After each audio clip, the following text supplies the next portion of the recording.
Tenía el nombre de Belisa Crepusculario, pero no fe de bautismo o acierto de su madre, sino porque ella misma lo buscó hasta encontrarlo y se vistió con él. Belisa Crepusculario. Su oficio era vender palabras. Recorría el país desde las regiones más altas y frías hasta las costas calientes, instalándose en las ferias y en los mercados, donde montaba 4 palos con un toldo de lienzo, bajo el cual se protegía del sol y de la lluvia para atender a su clientela.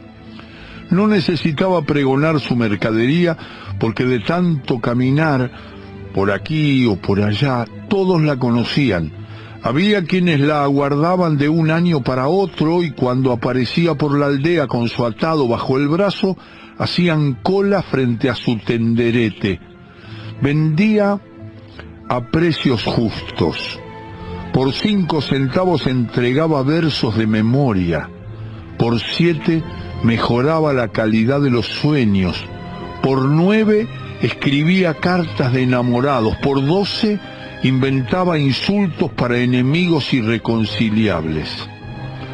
También vendía cuentos, pero no eran cuentos de fantasía, sino largas historias verdaderas que recitaba de corrido sin saltarse nada. Así llevaba las nuevas de un pueblo a otro. La gente le pagaba por agregar 1 o 2 líneas. Nació un niño, murió fulano, se casaron nuestros hijos, se quemaron las cosechas. En cada lugar se juntaba una pequeña multitud a su alrededor para oírla cuando comenzaba a hablar, y así se enteraban de las vidas de otros, de los parientes lejanos, de los pormenores de la guerra civil.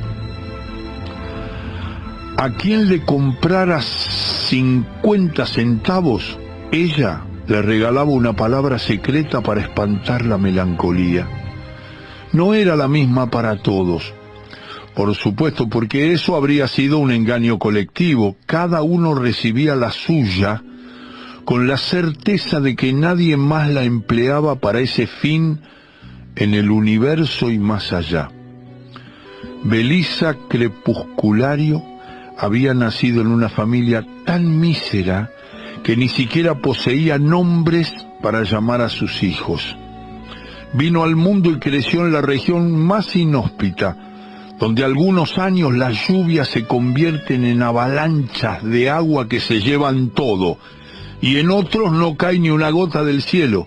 El sol se agranda hasta ocupar el horizonte entero, y el mundo se convierte en un desierto. Hasta que cumplió 12 años, no tuvo otra ocupación ni virtud que sobrevivir al hambre y la fatiga de siglos. Durante una interminable sequía le tocó enterrar a 4 hermanos menores, y cuando comprendió que llegaba su turno, decidió echar a andar por las llanuras en dirección al mar, a ver si en el viaje lograba burlar a la muerte. La tierra estaba erosionada, partida en profundas grietas, sembrada de piedras, fósiles de árboles y de arbustos espinudos, esqueletos de animales blanqueados por el calor. De vez en cuando tropezaba con familias que, como ella, iban hacia el sur siguiendo el espejismo del agua.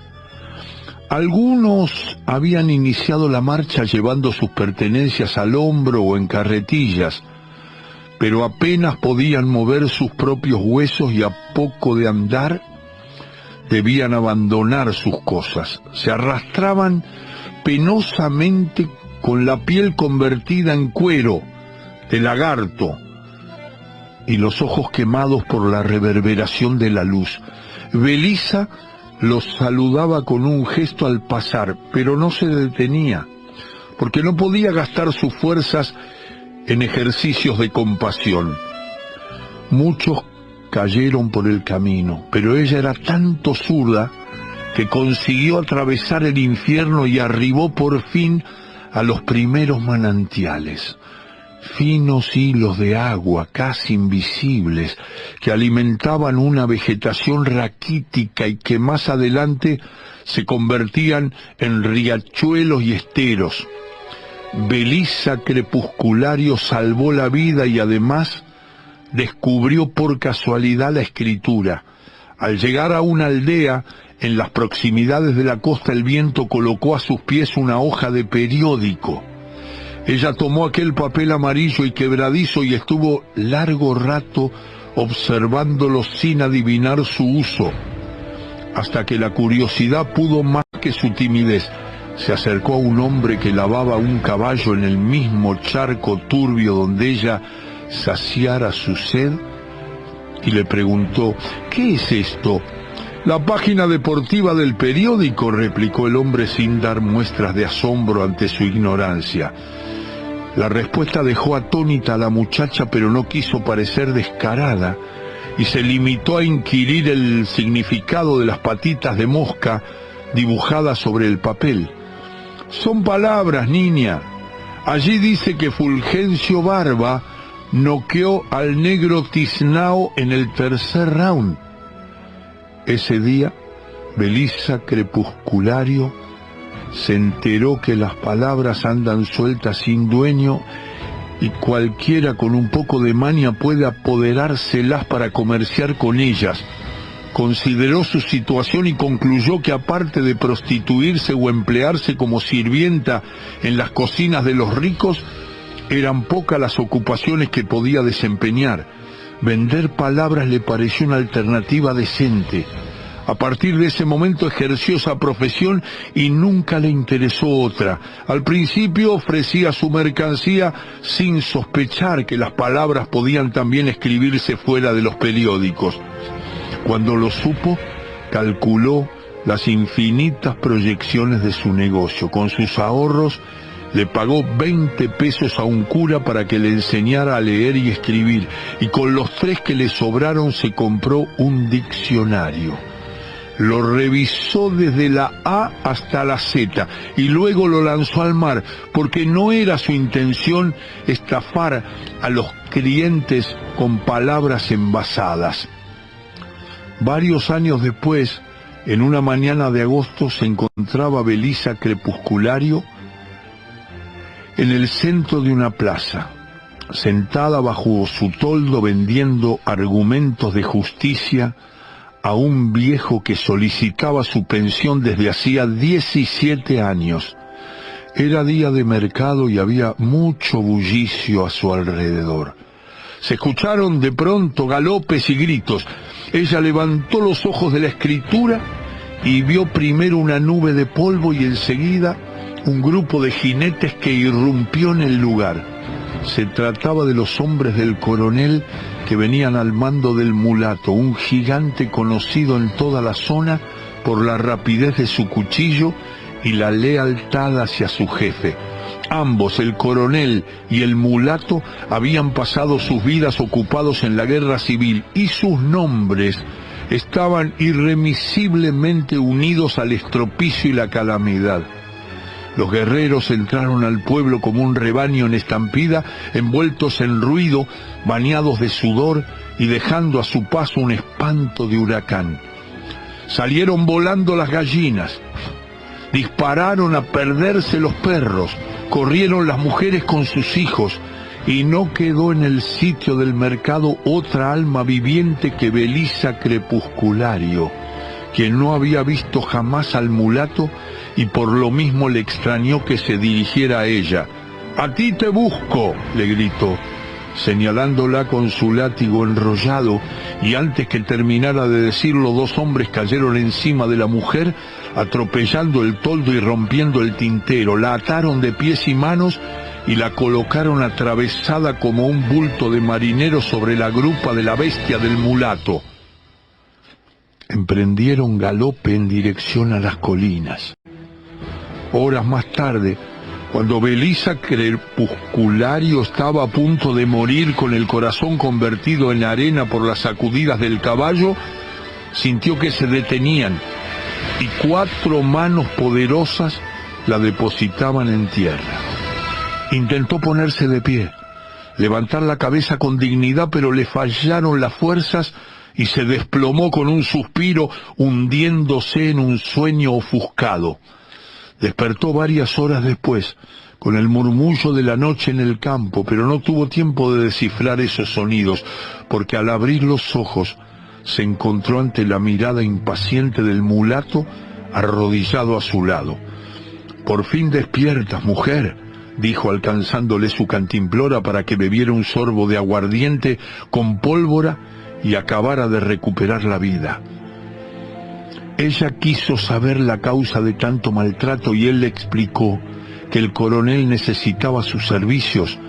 Le permitió mojarse la cara y enseguida la llevó a un extremo del campamento. Sí, donde el hombre más temido del país reposaba en una hamaca colgada entre dos árboles.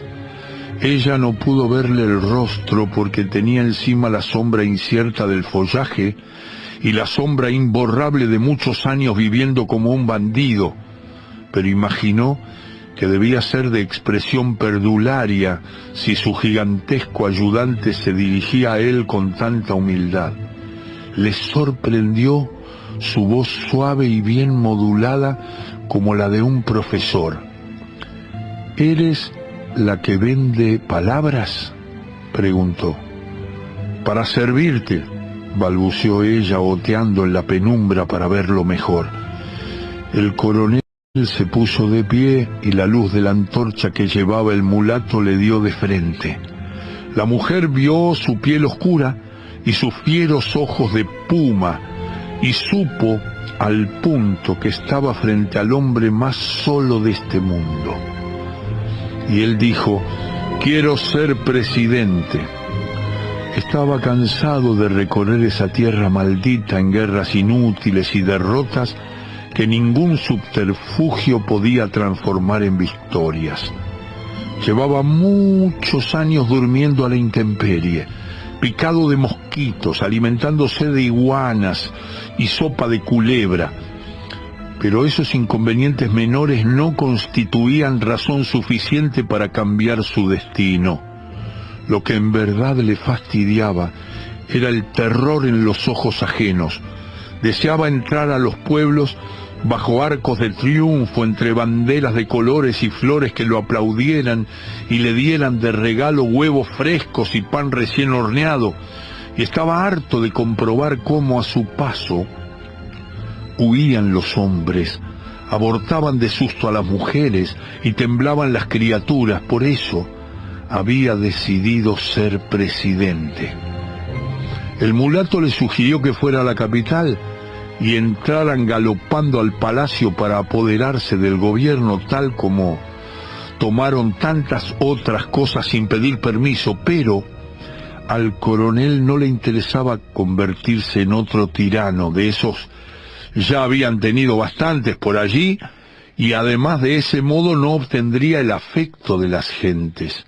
Su idea consistía en ser elegido por votación popular en los comicios de diciembre.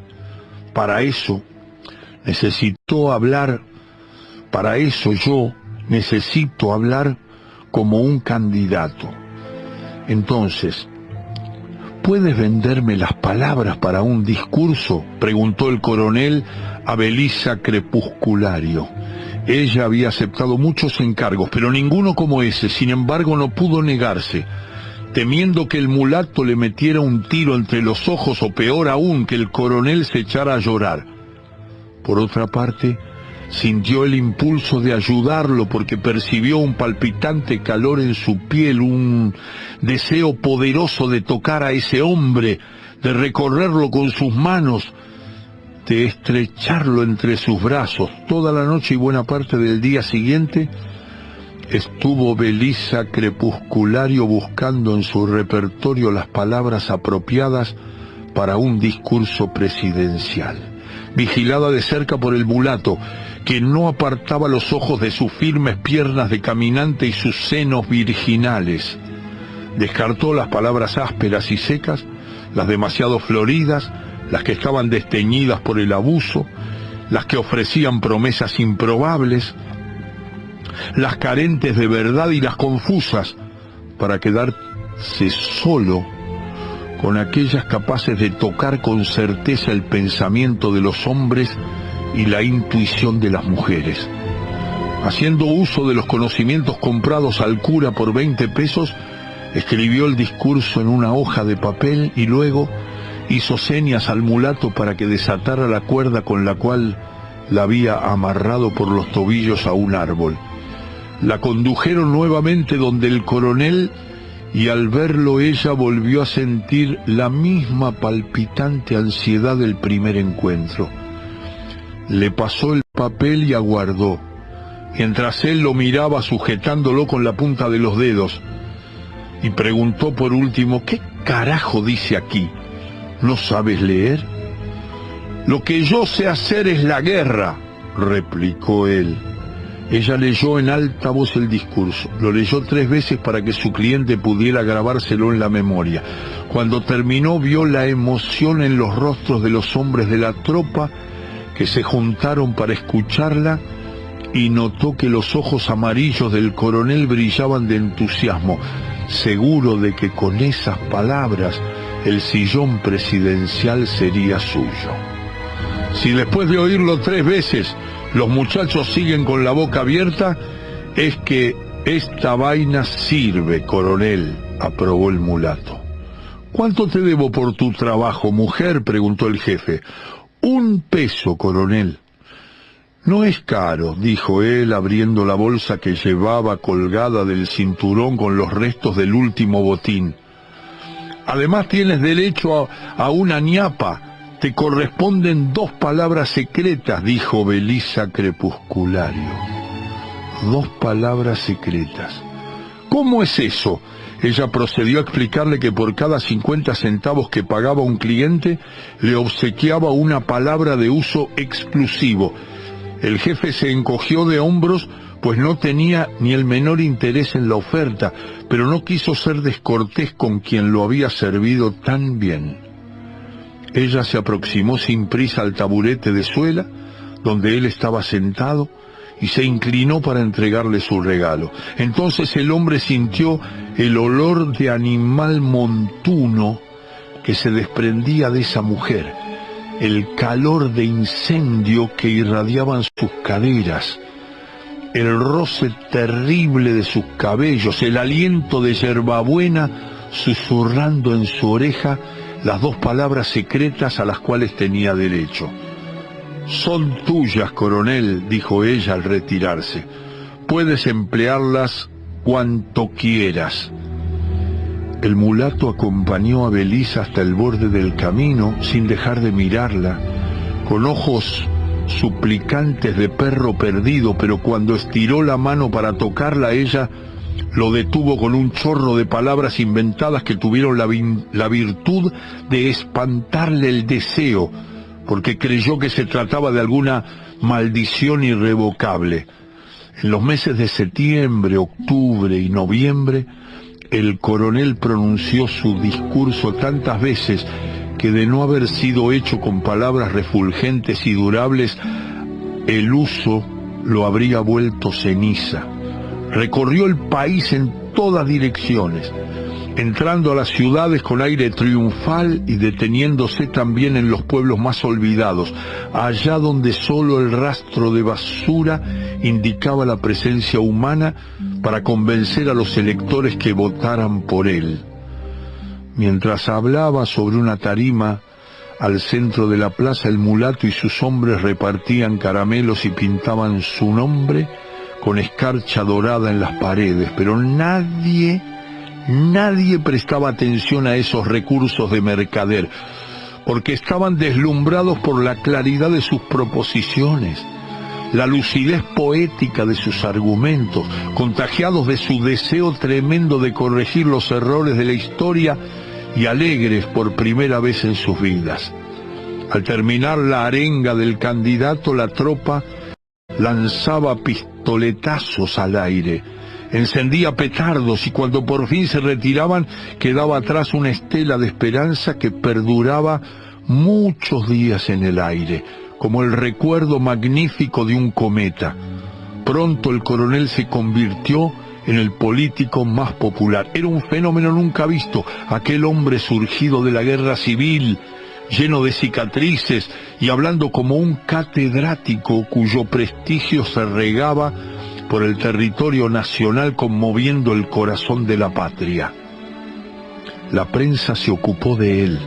Viajaron de lejos los periodistas para entrevistarlo y repetir sus frases, y así creció el número de sus seguidores y de sus enemigos. «Vamos bien, coronel», dijo el mulato al cumplirse 12 semanas de éxito, pero el candidato no lo escuchó. Estaba repitiendo sus 2 palabras secretas como hacía cada vez con mayor frecuencia. Las decía cuando lo ablandaba la nostalgia, las murmuraba dormido, las llevaba consigo sobre su caballo, las pensaba antes de pronunciar su célebre discurso y se sorprendía saboreándolas en sus descuidos. Y en toda ocasión en que esas 2 palabras venían a su mente evocaba la presencia de Belisa Crepusculario y se le alborotaban los sentidos con el recuerdo del olor montuno, el calor de incendio, el roce terrible, el aliento de hierbabuena, hasta que empezó a andar como un sonámbulo y sus propios hombres comprendieron que se le terminaría la vida antes de alcanzar el sillón de los presidentes. «¿Qué es lo que te pasa, coronel?», le preguntó muchas veces el mulato, hasta que por fin un día el jefe no pudo más y le confesó que la culpa de su ánimo eran esas 2 palabras que llevaba clavadas en el vientre. «Dímelas, a ver si pierden su poder», le pidió su fiel ayudante. «No te las diré, son solo mías», replicó el coronel. Cansado de ver a su jefe deteriorarse como un condenado a muerte, el mulato se echó el fusil al hombro y partió en busca de Belisa Crepusculario. Siguió sus huellas por toda esa vasta geografía hasta encontrarla en un pueblo del sur, instalada bajo el toldo de su oficio, contando su rosario de noticias. Se le plantó delante con las piernas abiertas y el arma empuñada. «Tú te vienes conmigo», ordenó. Ella lo estaba esperando. Recogió su tintero, plegó el lienzo de su tenderete, se echó el chal sobre los hombros y en silencio trepó al anca del caballo. No cruzaron ni un gesto en todo el camino, porque al mulato el deseo por ella se le había convertido en rabia, y solo el miedo que le inspiraba su lengua le impedía destrozarla a latigazos. Tampoco estaba dispuesto a comentarle que el coronel andaba al helado y que lo que no habían logrado tantos años de batalla lo había conseguido un encantamiento susurrado al oído. 3 días después llegaron al campamento y de inmediato condujo a su prisionera hasta el candidato delante de toda la tropa. «Te traje a esta bruja para que le devuelva sus palabras, coronel, y para que ella te devuelva la hombría», dijo, apuntando el cañón de su fusil a la nuca de la mujer. El coronel y Belisa Crepusculario se miraron largamente, midiéndose desde la distancia. Los hombres comprendieron entonces que ya su jefe no podía deshacerse del hechizo de esas 2 palabras endemoniadas, porque todos pudieron ver los ojos carnívoros del puma tornarse mansos cuando ella avanzó y le tomó la mano.